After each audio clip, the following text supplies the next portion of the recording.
Mga idol, ang dinuguan naman na nakita natin sa vlog ni Alex Gonzaga na paborito niya, titikman din natin. Pati yung bilog-bilog. Laman po yan ate? Laman loob. Sino nagluto nito? Si Kaperla din? Kaperla din po? Ayos. Magkano naman po yan ate? 50. Dalawang order po. Tapos 3 laman. Siya si Kuya Idol, anak ni Kaperla, ang masipag na taga ihaw-ihaw. Yung barbecue, ilan na lang? 3 po, 3 barbecue. Tapos 2 order ng dinuguan. Ayan. 50 ate no sa order, 2 po. Sabay ko na lang po doon sa ano. Buti na-open ni ano ni Kuya dinuguan. Yung kinain din niya Alex yun sa vlog eh. Oo, kinain din niya 'di ba yung dinuguan sa vlog niya. Dito yun eh, sila oh. Ano yung biglaan lang sila pumupunta rito? Hindi, nagsabi. Oo. Para aware din sila. Pati yung vlogger na pumunta rin dito, nakita ko sa Facebook eh. Sino ba yan? Bebang. Oo. Tapos yung babae na food vlogger, Bibang Vlog. Marami na yung pupuntang vlogger dito, kuya. Hindi man, pakalawa lang si Bebang. Si Alex lang yung Ang nauna, no? Oh, mas trending yung kay Alex. Si Kaperla tulog na po. yan. Diyan na po. Pasok lang siya. Pwede bang magpa-picture yung kay Kaperla? Labas. Kung sakasakali, no?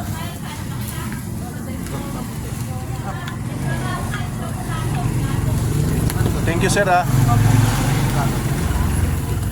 At yan nga mga idol, at nakita din natin sa wakas si Kaperla.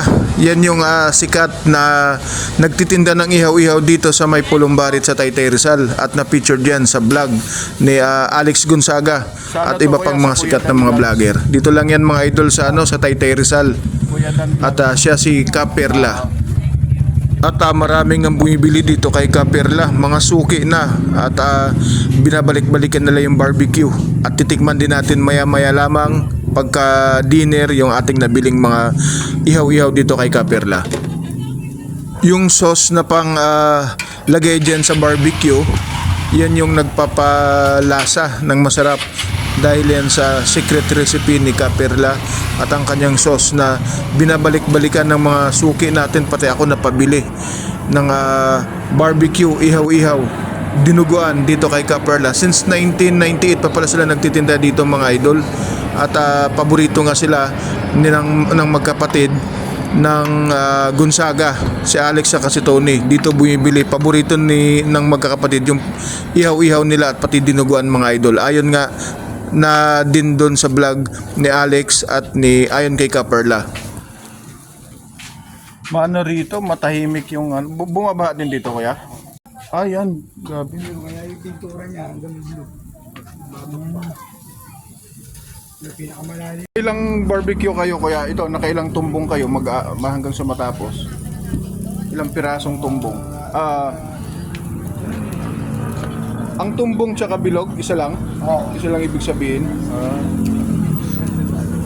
Tapos, bali 3, barbecue, tumbong, bilog, tsaka ito isaw pa pala. May isaw pa ba kuya? Ano? Dito kuya, isaw ng baboy. Isaw ng baboy pala yan. Tapos ito, ano tawag yan? Ulan eh. Kulane. Tapos ito, bilog-bilog. Itong laman, barbecue. Yung sauce, yan siguro binabalik-balikan din. Sauce ni ni Kaperla. Suka yung sauce niya kuya. Meron. Ito yung sikreto niya, yung pinapahid. Yung pinapahid, yung sekreto niya. Ito yung secret na sinasabi ni Alex. Yan yung pinaka-secret pala, yung pinapahid to, na si Kaperla lang nakakaalam.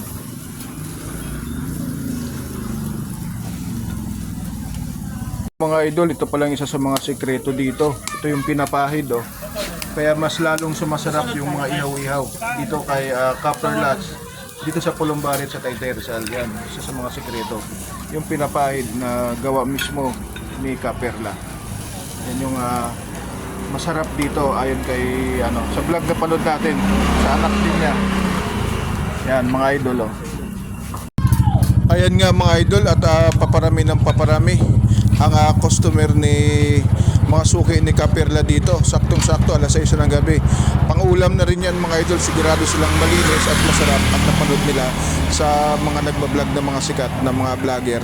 At tara, maya-maya lamang pag-uwi ko, kakainin na rin natin yung nabili ko rito kay Kaperla. Ayan mga idol, pati si Kaperla, hands-on, napakasipag, idol. Lagyan kuya. Sa ano to sir? Sa Kuya Dan Vlogs. Sa YouTube, TikTok at sa Reels sa Facebook. Oo. Antabayanan niyo po. Okay. May kita po kayo dito. Okay. Thank you idol At matitikman na natin yung masarap yung mga ihaw-ihaw. Sir, salamat. Sige, salamat din, Kuya Dan. Okay. Tara mga idol, kain tayo at kakainin natin to saktong-saktong dinner. At ito yung dinner namin, ang barbecue at ang itong dinuguan ni Kaperla dito sa Pulumbarit sa Taytay Rizal. At mukhang masarap nga. Ang dinuguan ni idol medyo matamis-tamis. Parang Taytayeño style na pagluto. At tara, umpisa na natin, mapaparami tayo ng kanin nito. Mga idol, maraming salamat po. Shoutout po pala mga idol sa aking mga bagong followers, mga dating followers, sharer at sa mga sumusuporta po sa Kuya Dan Vlogs. Maraming salamat and God bless us all. Paborito ni Tony dyan? Yung bilog na yan. Bilog-bilog din. Tapos siya nauna, tapos si Alex na sumunod. Walking distance lang.